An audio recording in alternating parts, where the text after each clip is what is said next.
What did you say your background was? Sorry, my headphones connected.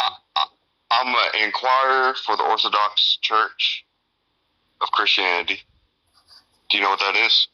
Nah, go ahead and explain. Okay, so it's basically one of the ancient churches of Christianity, pretty much. Okay, you talking about the ones that were kind of like founded around the 1500s?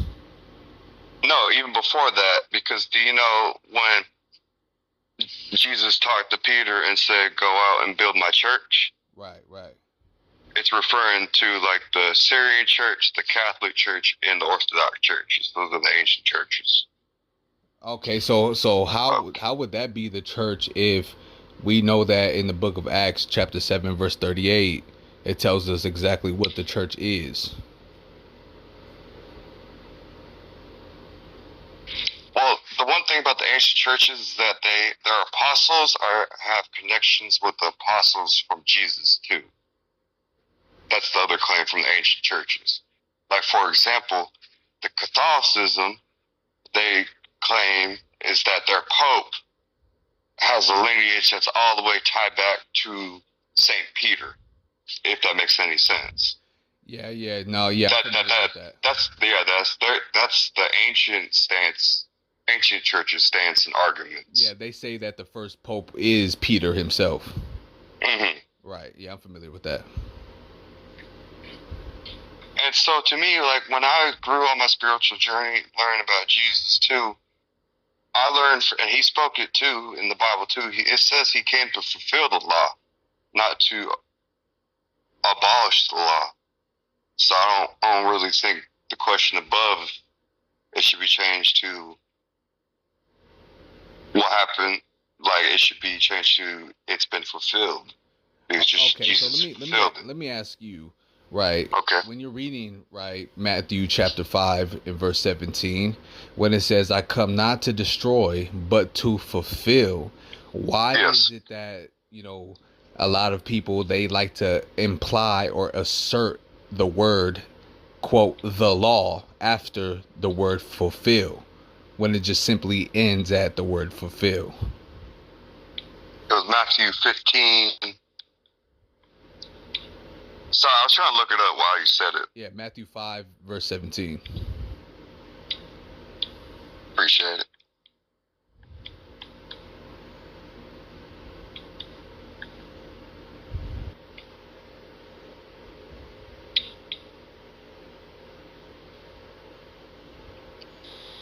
Yo, I'm gonna try to keep y'all on while I'm working. I'm gonna just mute my mic, right? Okay. Alright. Matthew 5:17. Do not think I have come to abolish the law or the prophets. I have not come to abolish them, but to fulfill them. Right, fulfill them. So the them in your translation, right? Because we know that the King James just simply ends at the word fulfill. Well, I read the English Standard Version, and what I've been taught, that's the version that's been translated from the actual Greek manuscripts. Okay, so again, why is it that say? Okay, we can run with that. That's no issue here. But I'm saying when it says fulfill them, what is the them referring to? Well, from what I just read, I'll read it again. Do not think that I have come to abolish the law. And we agree this is Jesus talking, correct? Correct. Or the prophets. I have not come to abolish them, but to fulfill them. So the them there would be the law and the prophets, right? Yes. So fulfill the law, of course, you would have your understanding on that. But what does it mean to fulfill the prophets?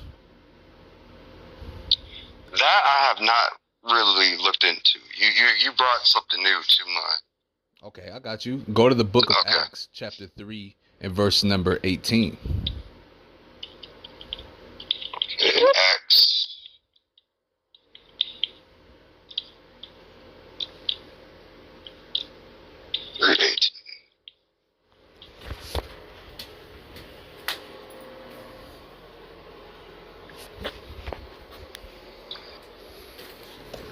For what God foretold by by the mouth of all the prophets that his Christ would suffer, he thus fulfilled. Is this referencing Psalms 22?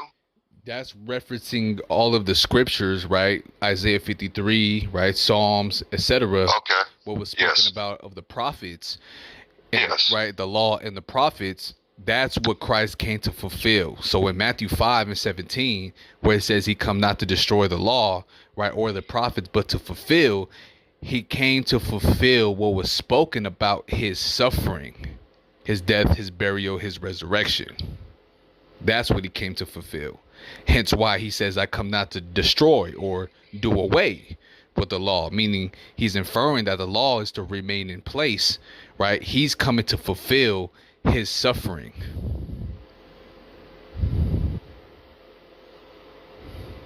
You follow me? A little bit. I'm just reading 17 through 19 right now. I'm one of them people. I like to read it in context too. Yeah, right. And I was just getting ready to go there, because if you continue reading, right, in Matthew 5, it tells you what?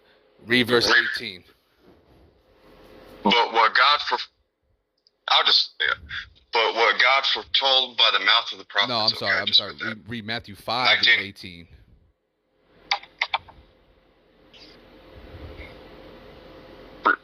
Repent, therefore go up and turn out. No, Matthew 5. We just read Matthew 5 and 17. Now read verse 18 and 19 in Matthew chapter 5. I thought we just read Acts 3. Yeah, we did. But we started with Matthew chapter 5, remember? Oh, yeah. Okay. My bad. I thought we were still in Acts 3. My fault.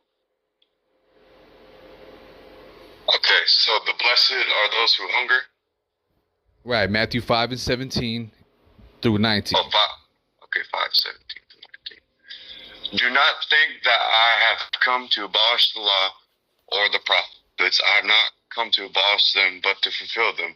For truly I say to you, until the heaven and earth pass away, not an iota, not a dot, will pass from the law until all is accomplished. Right, so let's stop right there real quick. Just let's exegete that verse real fast, right? Till heaven and earth pass, right? No jot or iota shall pass away from the law. So we see that heaven and earth is still here today, right? Mm-hmm. So would that mean that the law would still be in place today as well?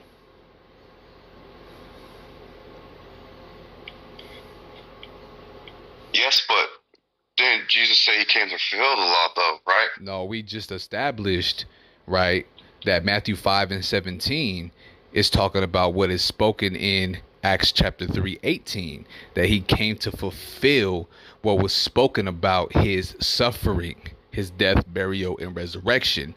That's what he came to fulfill. Because then he further expounds again in Matthew 5, right, until heaven and earth pass, right? Mm-hmm. One iota, one jot, one tittle shall in no wise pass from the law till all be fulfilled or accomplished. And we can clearly see that everything of prophecy, right, eschatology, has not been accomplished yet. So therefore, that would mean the law would still be in place. But iota in Greek, doesn't that mean small? Nothing small or great should pass from the law is what it's saying. Okay. And then read verse 19. Go ahead. This is the cut. Therefore, whoever relaxes on one is my fault. I'll start from the beginning. Therefore, whoever relaxes one of these, sorry, I can't speak today. One of the least of these commandments and teaches others to do the same will be called least in the kingdom of heaven. But whoever does them and teaches them will be great in the kingdom of heaven. So is this referring to the 10 Commandments or the hundreds of laws in the Old Testament? It's referring to, so the 10 Commandments, right? We know that this was the initial tablets that came down first, right? And then Moses, right? They fell and they broke. So Moses went up there for what? How many days and nights was Moses up there for? I think about maybe 3 or 4. No, it says he was up there for 40 days and 40 nights. Right? Oh, okay. Okay, I've really looked into the Old Testament. You can search it up on your Google real quick. How many days was Moses up on Mount Sinai? It'll tell you. If you just want to clear that up real quick.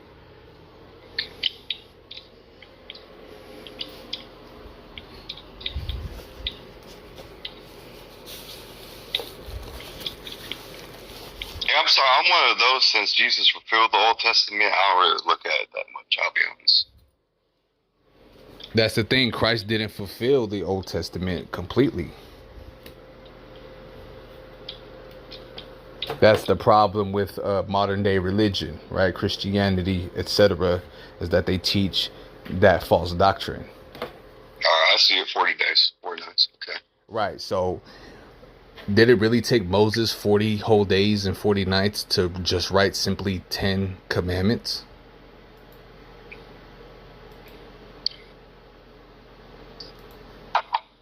Oh. Well, the one thing I've learned about Moses too is that when he always had a revelation from God, he had to like wrestle and wait and basically God would test his limits with Moses at times. So I don't really see a problem with him have to wait 40 days to receive the 10 Commandments as being a follower of Christ. Yeah, but we don't read that in the text that the Most High God had Moses waiting. It just simply says he went up there for 40 days and 40 nights and received the commandments. So simple logic would tell us that he was doing a lot of writing and recounting, right, and recording of these commandments for that time period. Then he came down with the laws to give unto the children of Israel. Do you agree?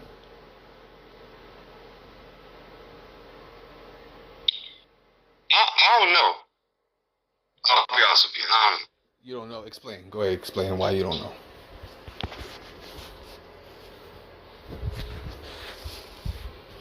Because, well, I've been taught are the 10 Commandments, the thou shalt not steal, etc. And majority of all the other laws, like, for example, a lot of human beings break just the common ones, like just the tattoos, like trimming the beards, or even wearing different fabrics, too. So there's like a lot of laws from the Old Testament that some people do, and they have absolutely no idea. You saying there's a lot of laws that they break? And they don't have no idea? Is what you're... Yeah, like, for example, like wearing the different fabrics. Like, you cannot wear leather with, plastic. How some of our clothes have, like, plastic on it. Like, that law there says wool and linen. It don't say polyester. It don't say anything like that.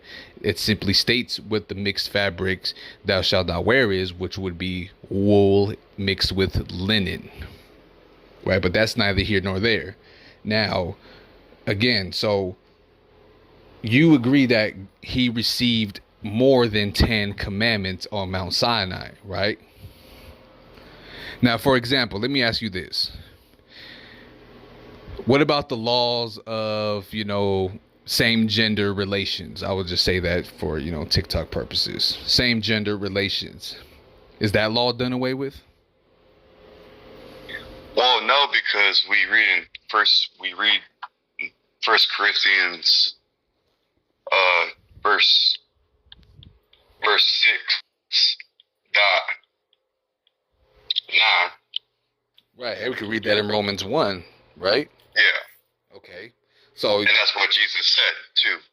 Right. So you would agree that law is still in place? Yes. Okay. What about murder?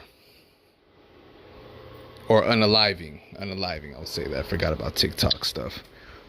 Unaliving, right? That law would still be in place. Well, one is just and one is taking an innocent life too. Well, correct. Well, when we read it says thou shalt not unalive, right? That can't be a contradiction. Well, it's the M word. It's not the K word, Right. Yeah. No, that's exactly where I'm going. So one would be premeditated. One, right, without cause. Because, of course, we do see all throughout the Old Testament and so on, us going to war with other nations, etc. You know what I'm saying? It would cause us to do those things, the K word. But so yeah, you're correct on that. Thou shalt not, M with the M word, right? Yeah. Premeditated without cause. So would that still be in place today?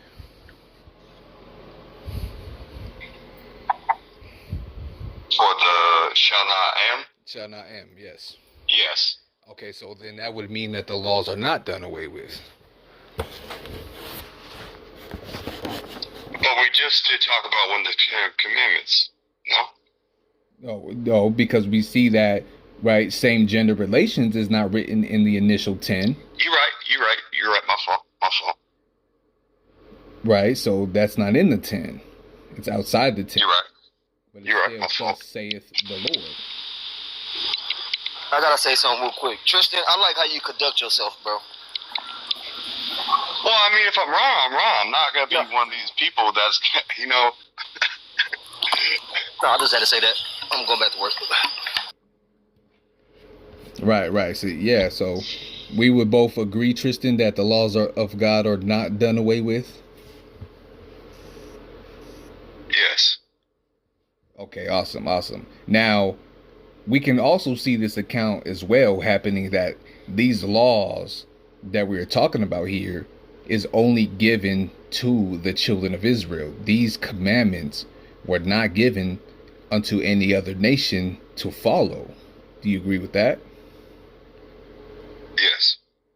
Okay, so will these laws be given to any other nations of people?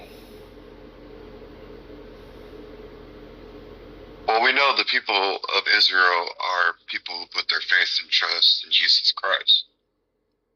With their faith and trust? You're talking about in today's time? Yes. Okay, so that's what Jesus has come and done. So you're referring to a spiritual Israel? Yes, because God is spirit. Okay, so let me ask you this. Israel, it would be a name of an ancient people, right? Of biblical identity, correct? Yes, or it also references the one, when they translate, the one who wrestles with God. And when we read in the Old Testament a little bit, I learned about Jacob, and he was the one that kind of showed the Israelites the way a little bit, if I'm correct. The father, Jacob is the progenitor of the 12 tribes of Israel. Okay. And so I think, and the one thing that, I saw a little bit about the Old Testament and how God used the ancient Israelites to show his grace through the Gentiles, like to show what's coming in a way. But I can't really quote the video 100%, so I'm just gonna. We do see a plethora of different accounts of other nations or non-Israelites taking on the customs of the ancient Israelites, following their ways, following their commandments, etc. Right? We do see that happening. But the main question is that these laws were given only to the children of Israel, and if it was meet for them to teach these laws to the other nations, that would be the case. Do you agree? Yes. Right. So is that time to teach these nations the laws of God right now, or would that be later?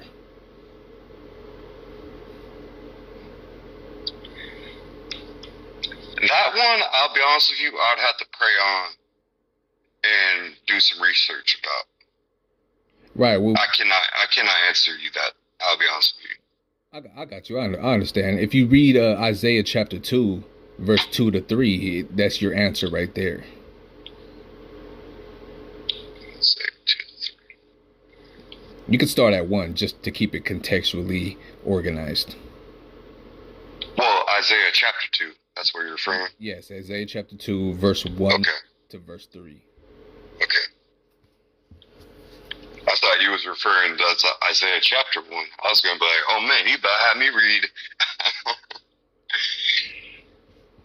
The word that Isaiah, the son of Amos, saw concerning Judah and Jerusalem, it shall pass in the latter days that the mountain of the house of the Lord shall be established at the highest mountains, and shall be lifted above the hills, and all the nations flow to it. And many people shall come and say, come let me up to the mountain of the Lord, to the house of God, of Jacob, and that he may teach us his ways, and we may walk his paths. For out of Zion shall go the law, and the word of the Lord from Jerusalem. So is this referring to Jesus then, too? This is referring to end times, right? When God's kingdom is established on the earth, that all of the other nations are going to go up to God's kingdom, right? And they're going to inquire about following the paths of God, right? And the law is going to go from Jerusalem to these nations. So these nations are going to have to be taught to keep God's commandments. This is in the. So I have a question. Do you have a New Testament verse you can tie to this? Yes, the New Testament verse. I got you. Okay. Because I like to try to, you know. Go to Revelation 21 and verse number 12. Revelation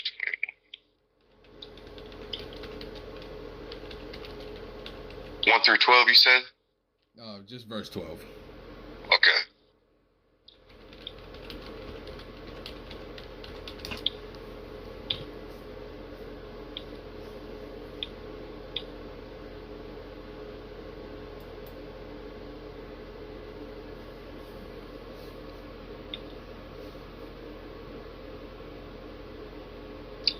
Then I turned to see the voice that was speaking to me.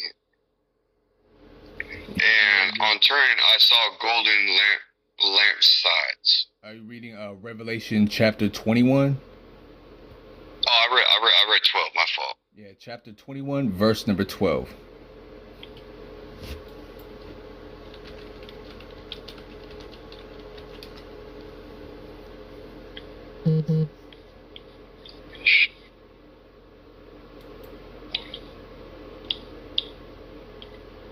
Sorry, my Bible app's being slow. I got like 20 different verses. I got in a heated debate with a Muslim before I got into your life. I got you. He had me going around the whole entire universe. I was like, man, so I was like, it was just ridiculous.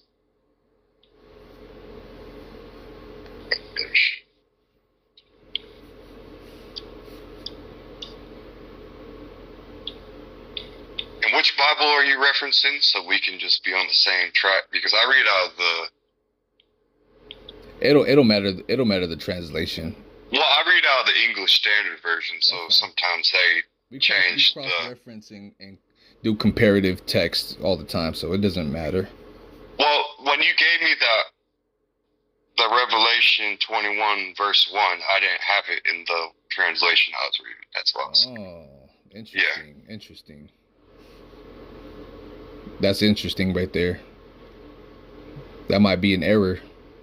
But go ahead, read verse 12. Then I saw a new heaven and a new earth, for the first heaven and the first earth has passed, and there is no longer any sea. Are you reading verse 12? Oh, I thought you said 21, my fault. Yeah, Revelation chapter 21 and verse number 12. Oh, I started at 1. I apologize.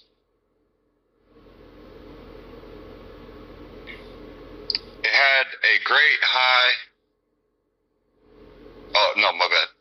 It had a great high wall with 12 gates, with 12 angels at the gates. On the gates were written the names of the 12 tribes of Israel.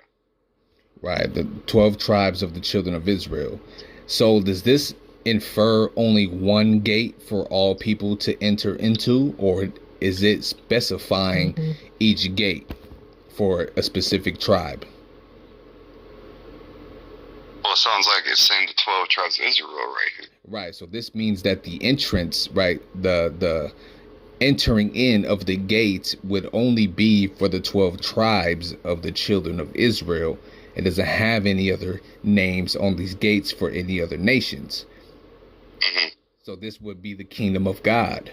The kingdom of God, the actual city, right, of New Jerusalem, is only for the 12 tribes of the children of Israel.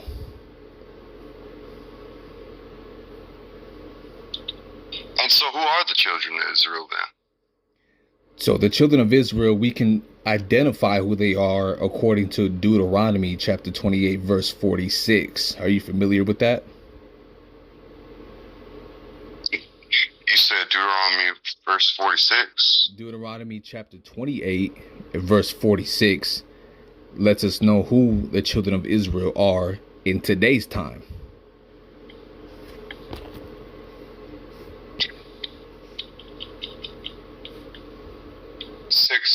46, correct? Yes. Yes. Verse 46. Yes.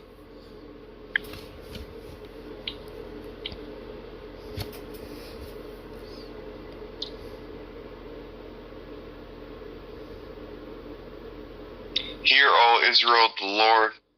Oh, no, this is not it. It's chapter 28, verse 46.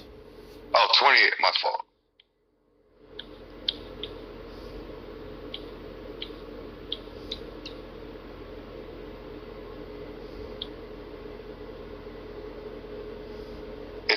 It says there will be a sign and a wonder to you and your descendants forever.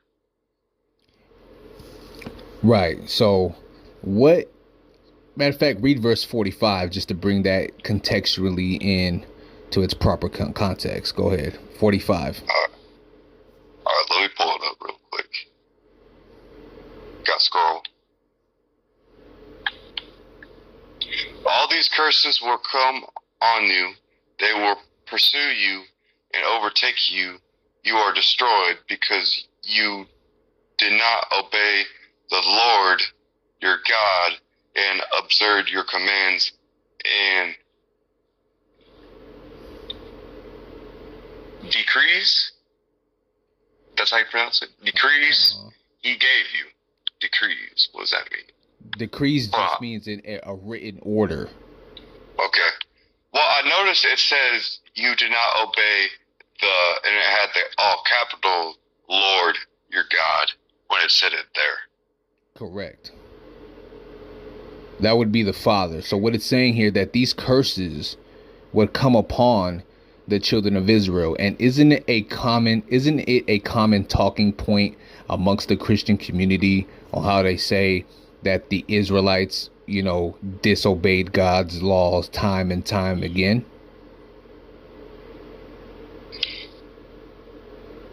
Yes, but that's everyone because we're all sinners. But you have to understand what we already agreed to earlier is that the laws were given only to the children of Israel, and you agreed to that.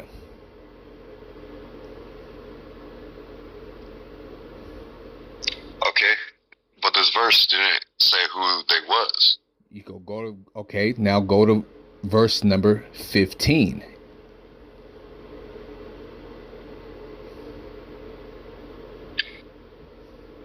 However, if you do not obey your Lord, that one? Yes. Who was that talking to?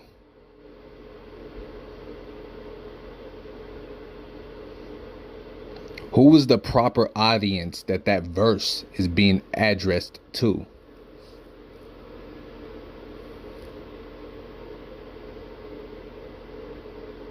The nations of Israel? The 12 tribes of the children of Israel. Right? This is the book of Deuteronomy, or the 5th book of Moses. Yeah. So contextually, when you read verse 15 and then you go to verse 16, 17, 18, all the way to verse 68, these are the list of curses that would befall the children of Israel, who we both just agreed is the proper audience pursuant to verse number 15. So when we're reading verse 45 and verse 46, right, it's responsible enough to say that is talking about the children of Israel. Do you agree with the text?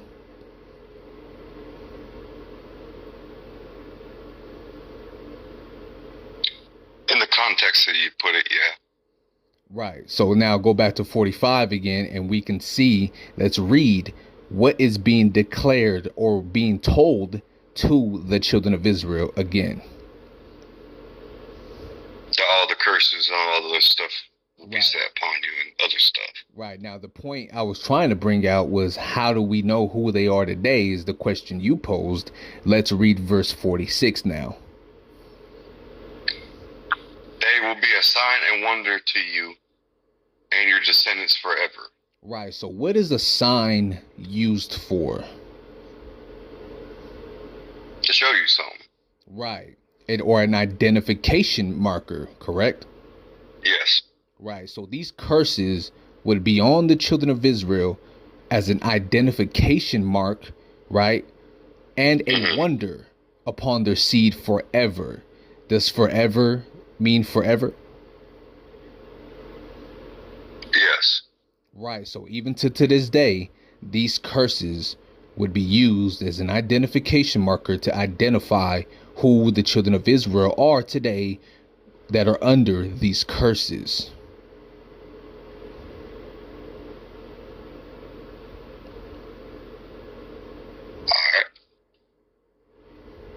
Does that answer your question? A little bit, but I just want to, like, where it says, like, these are the 12 tribes. That's what I'm waiting for. But you have to understand that the book, the Bible, does not say anything about these colloquial names that we go by today. It don't have the word Africa in it. It don't have the word Spanish. It don't have French, America. It don't have these names that we go by today. So how will we be able to identify the people today if we don't find their names that we go by today in the book? We would have to go by the curses that we both agreed is an identification marker. So if we look at who's under these curses, right? If we read the list of curses and we can identify what people group is under these curses today, we can emphatically say that those are the children of Israel.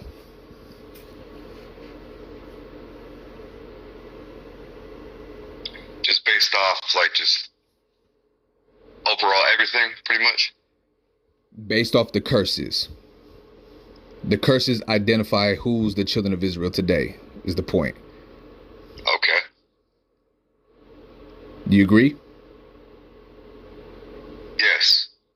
Right. So now, when we go to a plethora of these different curses, we can see that these curses apply to what we know today as the so-called blacks, Hispanics, Native Americans, indigenous tribal people of the earth are the ones that are under these curses.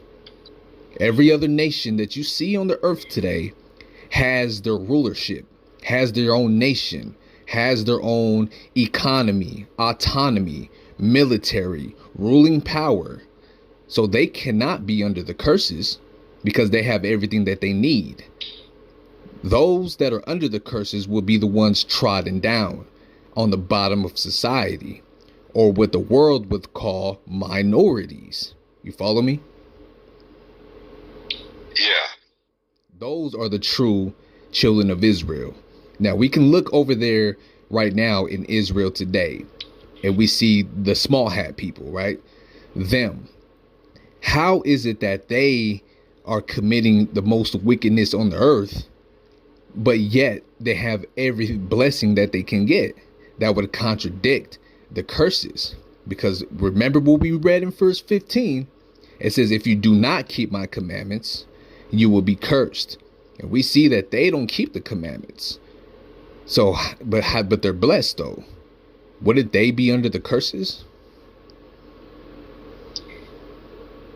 Well, I don't believe that the Israels that you're referring to just now are the Jewish people that follow Jesus, because there's the Jewish people that follow Jesus and there was the Jewish people that rejected Jesus. We agree upon that?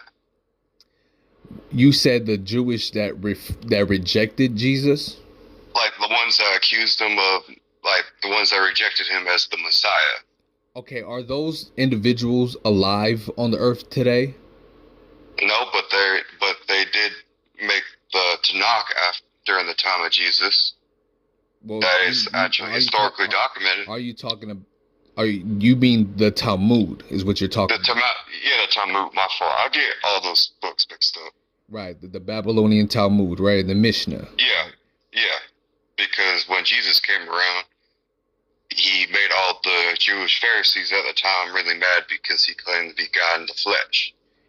He's like, okay, let's say curse him of blasphemy and stuff like that too. For the sake of argument, let's say no matter what denomination of Jewish sect there may be, Sephardic, Ashkenazi, right, all of these Jewish sects, Messianic Jews, etc. Why aren't any of them under the curses at this time? Well, it's like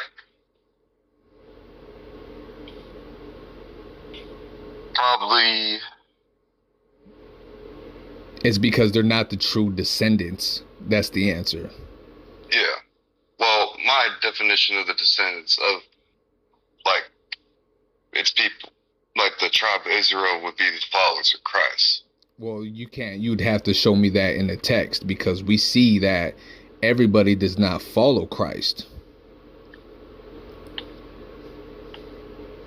But didn't Jesus die for Jew and Gentile though?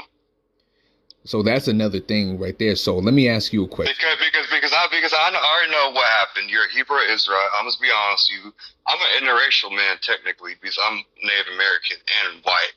So what is your stance on a person like me? Is only part of me going to heaven, but the other is damned to hell? Like, I'm curious about this. Okay, I got you. I can answer that question. So what is your father's seed?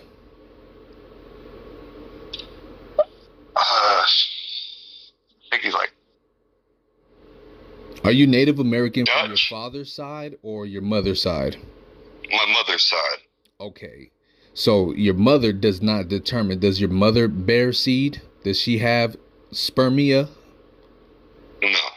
Right. So the father has the lineage. He carries the seed line according to the book of Numbers, chapter 1, verse 18. Right. So you are who your father is according to God, according to the Bible. According to biblical theology and ideology, you are who your father is according to the seed. Now, man-made terms today would say you're mixed. So shouldn't we obey God rather than man? Yes. Right. So you are who your father is. Now, for an example, Moses had an Ethiopian wife, correct? Yes. Wasn't his children still considered of the tribe of Levi? I see the point you're making now. Exactly. So we have to go by who our father is. But he was a mostly, I would say, Dutch lineage. I only knew him until I was 7, so I can only tell you limited information. So the Dutch, right? Again, we don't see the word Dutch as a people group in the Bible, right? As an identity. Yeah. So the Dutch today, right, would go back to who in the Bible? I have no idea. You would go back to the Edomites. How you spell Edomites? E-D-O-M-ites. E-D. Alright. The Edomites. Now, when we read about these nations today, for example, when we read the book of Amos, chapter 1, it talks about specific judgments for each specific nation of people, right? We see the judgments that's going to happen to the Moabites. We see specific judgment that's going to happen to the Canaanites, right, etc. If these judgments haven't played out yet, wouldn't those nations still be here on the earth today with an impending judgment looming over their heads? From what you told me, I would say so. Right. So the Edomites still have a specific judgment coming. right? Which today would be known as the European man. All right. All these nations are going to be judged for what they've done to the children of Israel and what they have done to cause wickedness in the earth.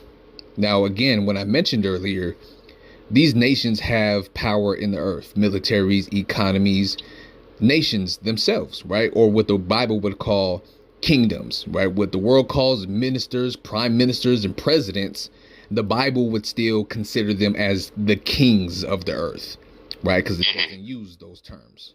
So these nations, so the Edomites isn't part of the tribes of Judah? No, because Jacob had 12 sons. Jacob's brother is Esau. That's his brother. Esau is the father of the Edomites. Jacob and Esau are brothers. Jacob himself had his own children. So you're telling me I'm cooked, pretty much. Is that what you're telling me? Pretty much. Yeah, you're pretty much cooked, according to the Bible. I had to laugh at that, bro. So I just don't understand it, because I actually felt like revelation from the Lord Jesus Christ. So how can you explain that to me? I got you. Go to Isaiah 14-21.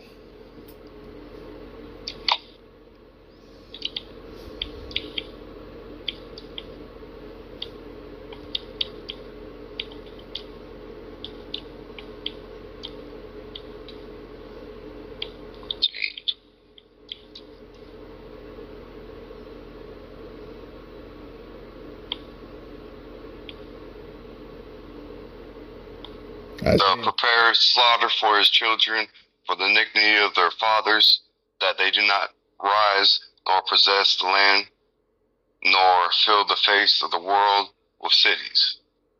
Right. So it says here, so let me ask you a question.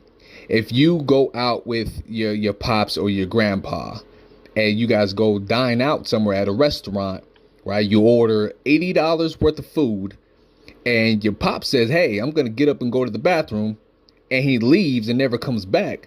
Who's left with the tab?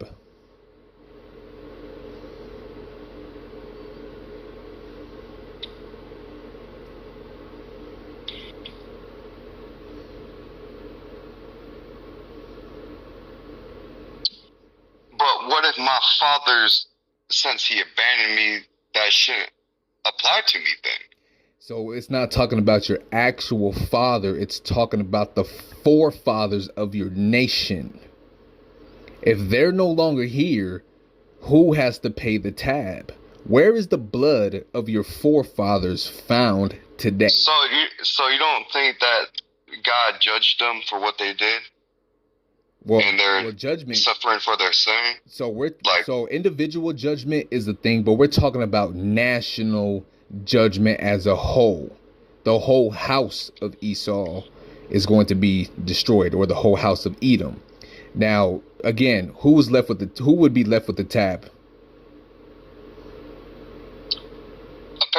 Apparently me and whoever is not part of the 12 tribes of Judah. Exactly. For the atrocities that they've done to the earth. Doesn't the scripture say the earth is given into the hands of the wicked?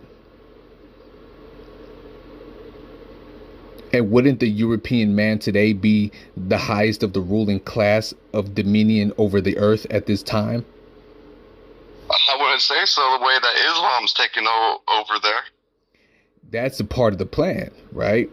World War III, right? The Battle of Armageddon, etc. These nations are going to cook each other. So that's what's going to happen.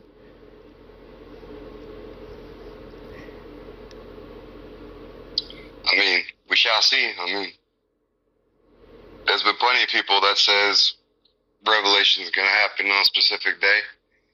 And there's been probably millions of people who said it since the time of Jesus. So time shall see. It's not that it'll happen on a specific day. It's going to happen within a specific time frame, meaning years of these events going on.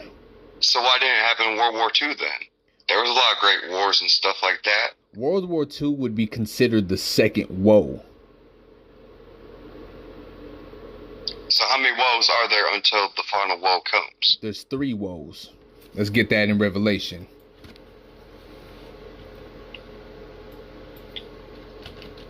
And I'll read it. All right.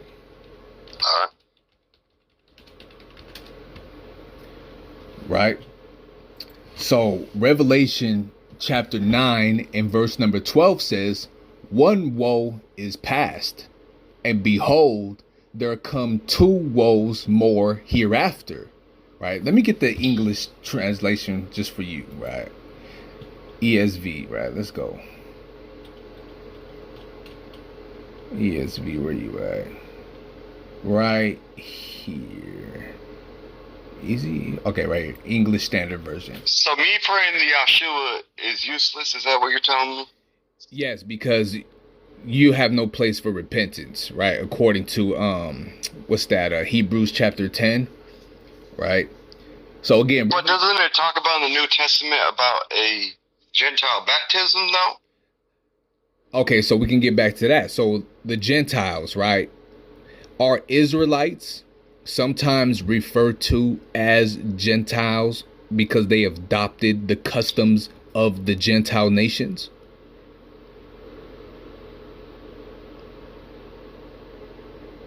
I wouldn't say so, because the true definition of a Gentile is not Jewish. Well, like, for example, a Christian would say anything outside Christianity is considered paganism, if that makes sense. Like, Jew and Gentile is 2 totally different things.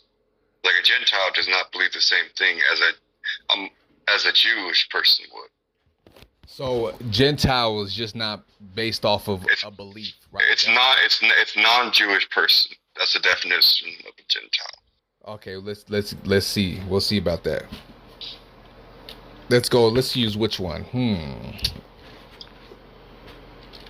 Let's go to Ephesians.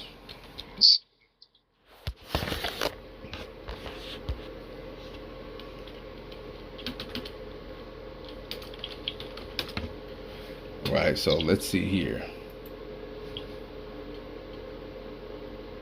So in Ephesians chapter 2, so we see that a Gentile just means non-Israelite, right? Or simply of another nation. You're just another nation, right?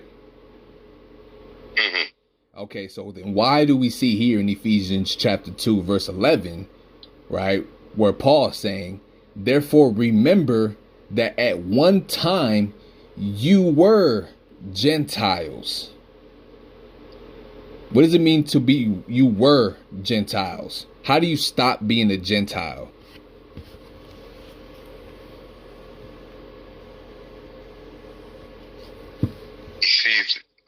Ephesians chapter 2. Verse 11. Verse 11. All right.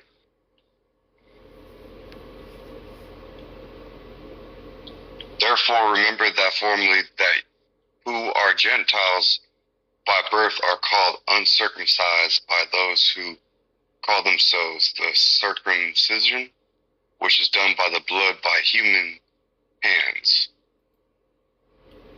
So that word for Gentiles, what is the word in the Greek for Gentiles?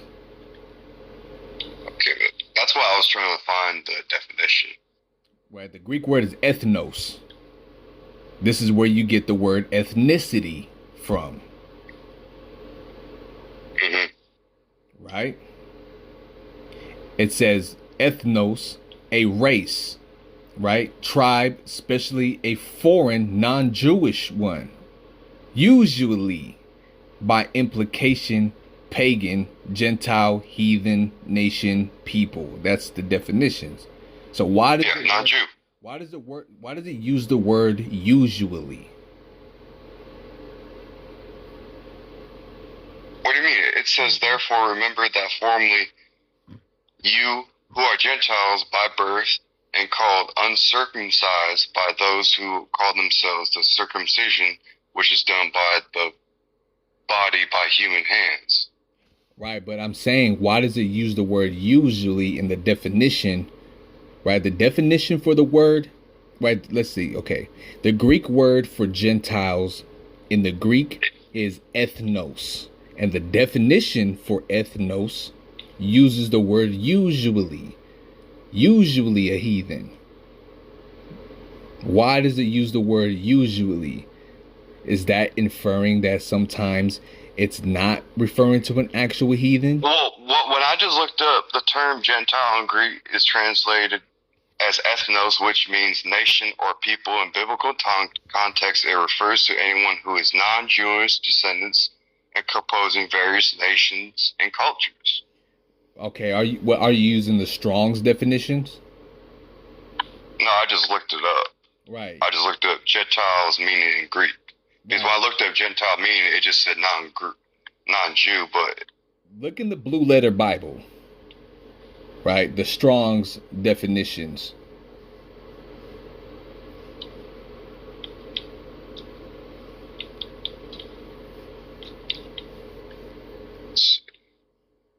I know there's a... Okay, let's just cut. Here we go. Go ahead. All right, never mind. You just say your piece. Okay, so is the Moabite, would that be a Gentile nation?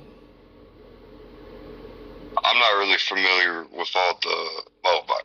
Is that the one that you told me that I'm from? I'm guess. Okay, hold on. No, you said that. Right, if you're not an Israel, if you're of the non-Israelites or you're not Jewish, you're a Gentile, right? Yeah. Okay. Now these other nations, right? The Moabites, would they be Gentiles? The Jebusites, the Canaanites, the Edomites, the Ishmaelites, all these other nations that are not Israelites, would they be considered Gentiles? No. I mean, yes, sorry. Yes, they would be, right?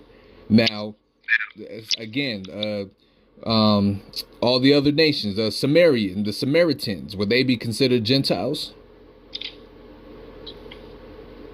No, I mean, yes. You say yes.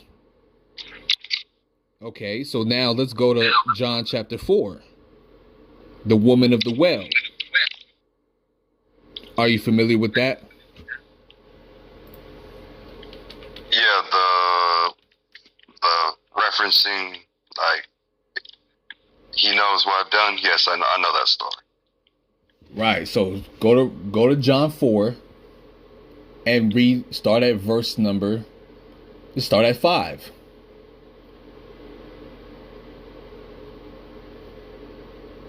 So now he had gone through Samaria, so he came to a town in Samaria called Sychar. Did I pronounce that right? Mm-hmm. Near the plot of ground Jacob had given his son Joseph. Joseph's well was there, and Jesus, tired as he was from the journey, sat down by the well. It was about noon. Read on. When a Samaritan woman came to draw water, Jesus said to her, "Will you give me a drink?" Right, so now we have a Samaritan woman.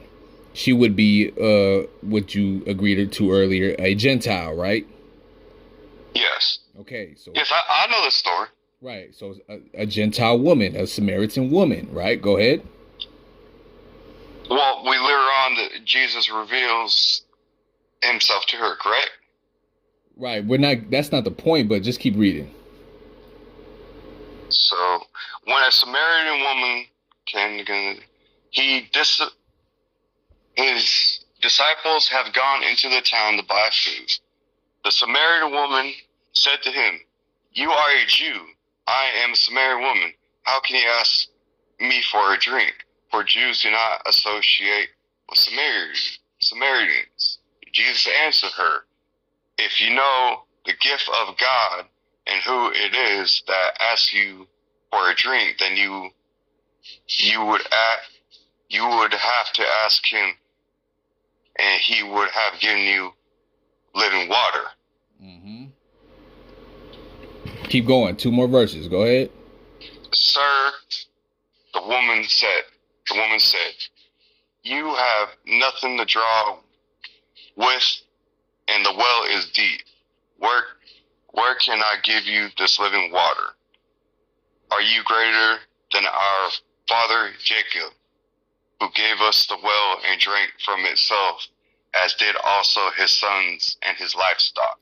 Right. So here, why is this Samaritan woman who you said is a Gentile, why did she say our father Jacob? Because Jesus answered, everyone who drinks this water will be thirsty again. But whoever drinks the water I give them will never thirst. Indeed, the water I give them will become in them a spring of water welling up to eternal life. Okay, but the question is posed. This woman told Jesus, are you greater than our father Jacob? Is she identifying herself and her father, her forefather, to be Jacob?